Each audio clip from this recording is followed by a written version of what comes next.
শিয়া এটা এমন একটি সম্প্রদায়, শিয়াদের পরিচয় জানার আগে শিয়া শব্দের অর্থ আমাদের জেনে নেওয়া দরকার। শিয়া শব্দটি বলতে মূলত দল, উপদল বা অনুসারীদের কোনো গোষ্ঠী এটা বোঝানো হয়। শিয়া বলতে বোঝানো হয় শিয়াতু আলিয়িন বা আলী রাদিয়াল্লাহু তাআলা আনহুর অনুসারী গোষ্ঠী, এদেরকে শিয়া বলা হয়। বা আলে বাইত রাসূল করিম সাল্লাল্লাহু আলাইহি সাল্লামের পরিবার কেন্দ্রিক যাদের ভক্তি, বিশ্বাস এগুলো গড়ে উঠেছে তাদেরকে সাধারণত শিয়া বলা হয়। শিয়াদের উৎপত্তি এটা সাহাবায়ে কেরাম রিদওয়ানুল্লাহ তাআলা আজমাইন তাদের যুগ থেকেই বলতে পারি। এবং শিয়াদের উৎপত্তির পেছনে যে লোকটি ছিল তার নাম হলো আবদুল্লাহ ইবনে সাবা। ইহুদি ছিল, পরবর্তীতে এসে মুসলিমদের বেশ ধারণ করে মুসলিমদের ক্ষতি সাধন করার জন্যই মূলত এই গ্রুপটি তারা আবিষ্কার করে। শিয়াদের সম্পর্কে আমাদের দেশের সাধারণ মুসলমানদের মধ্যে ধারণা খুবই কম। আমরা অনেকেই মনে করি মুসলিমদের মধ্যেই একটি সাধারণ দল শিয়া, অথচ শিয়াদের যে সমস্ত বিশ্বাস আছে সে বিশ্বাসগুলো ইসলামের একেবারে মৌলিক বিশ্বাসগুলোর সাথে অনেকগুলো বিশ্বাস আছে যেগুলো সাংঘর্ষিক।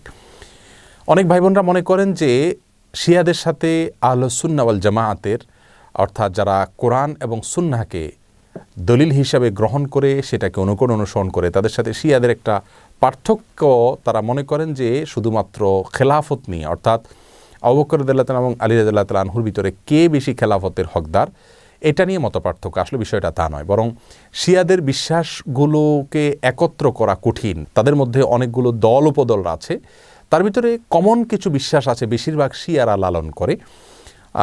তার ভিতরে একটি হলো তারা কালিমাতুত তাওহীদ আমরা যেটা বলি এটাকে যথেষ্ট মনে করে না। তারা মনে করে লা ইলাহা ইল্লাল্লাহু মুহাম্মাদুর রাসূলুল্লাহ এবং আলিয়ুন ওয়ালিউল্লাহ এটাও স্বীকৃতি দিতে হবে, মুখে উচ্চারণ করতে হবে, তারপরে মানুষ মুসলিম হবে। তাদের মধ্যে কোনো গ্রুপ আছে যারা কোরআনে কারিমের 30 পারার যে কোরআন এটার ব্যাপারে তারা সন্দেহ পোষণ করে এবং তারা কোরআনের বিকৃতিতে বিশ্বাস করে বা বিকৃতি করে, এটাকে তারা সঠিক মনে করে বিকৃতি করে থাকে। তাদের মধ্যে বড় অংশ বা সবচেয়ে বেশি অংশ বলা যেতে পারে, প্রায় সবাই বলা যেতে পারে, তারা সাহাবীদেরকে সবাইকে কয়েকজন বাদে আলী রাদিয়াল্লাহু তাআলা আনহু, আব্বাস রাদিয়াল্লাহু তাআলা আনহু সহ কয়েকজন বাদে হাসান হোসেন, ফাতেমা রাদিয়াল্লাহু তাআলা আনহুম সহ আহলে বাইত যারা তারা ছাড়া বাকিদেরকে তারা কাফের মনে করে এবং সাহাবীদেরকে গালমন্দ করাটা এটাকে তারা সওয়াবের কাজ মনে করে, ইবাদত মনে করে। আয়েশা রাদিয়াল্লাহু তাআলা আনহা রাসূল আকরাম সাল্লাল্লাহু আলাইহি ওয়াসাল্লামের সহধর্মিণী, তার চরিত্র নিয়ে তারা সন্দেহ করে, যার চরিত্রের বিষয়ে কোরআনে কারিমে সূরা নূরে আল্লাহ সুবহানাহু ওয়া তাআলা পরিষ্কারভাবে ঘোষণা দিয়েছেন। যাই হোক, এ হলো মোটামুটি শিয়াদের কয়েকটা জঘন্য বিশ্বাসের আলোচনা। এবারে আসি শিয়াদের একটা বিশেষ দল, তাদেরকে ইসনা আশারিয়া বলা হয়। মূলত ইসনা আশার শব্দের অর্থ হলো 12।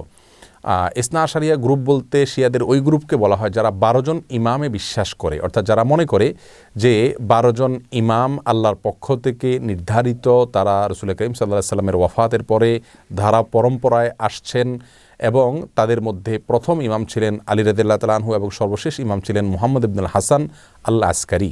এসব ইমামদের সম্পর্কে, ইমামদের মধ্যে সর্বশেষ ইমাম যিনি মুহাম্মদ ইবনে হাসান আল আসকারি, তারা মনে করে তিনি লুকায়িত হয়ে গেছেন, আবার প্রকাশিত হবেন এবং এই ইমামরা সবাই নিষ্পাপ, তারা কোনো ভুল ত্রুটির ঊর্ধ্বে এবং এই ইমামরা সকল প্রকার ইবাদত বন্দিগির ঊর্ধ্বে উঠে গেছেন, তাদের কোনো ইবাদত বন্দিগি করতে হয় না।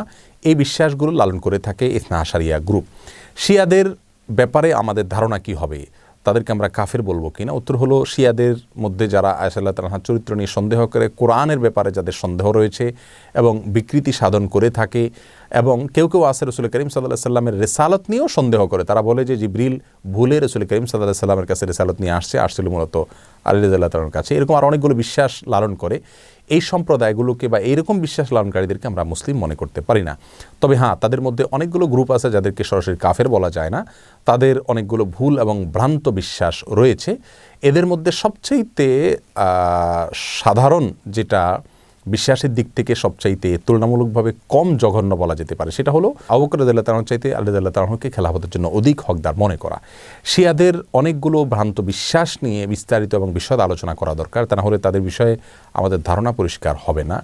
একজন মুসলিম হিসাবে আমাদেরকে সঠিক ধারণা যেমন রাখতে হবে, তেমনিভাবে ইসলামের বিষয়ে কারা কি ভুল ধারণা লালন করে সেগুলো আমাদের জানতে হবে। কোরআন নিয়ে যারা সন্দেহ করে, সাহাবীদেরকে যারা গালমন্দ করে, সাহাবীদেরকে যারা কাফের মনে করে এবং রাসূল করিম সাল্লাল্লাহু আলাইহি সাল্লামের সহধর্মিণীর চরিত্র নিয়ে যারা সন্দেহ করে, কোরআনের বিকৃতি যারা সাধন করে, এদের ব্যাপারে আমাদের ধারণা কি হওয়া উচিত সেটা আমার মনে হয় যে কোনো সাধারণ দর্শক শ্রোতাই আমরা সহজেই সিদ্ধান্ত নিতে পারবো। আল্লাহ তাআলা আমাদের সকলকে সঠিকটা বুঝার তৌফিক দান করুন।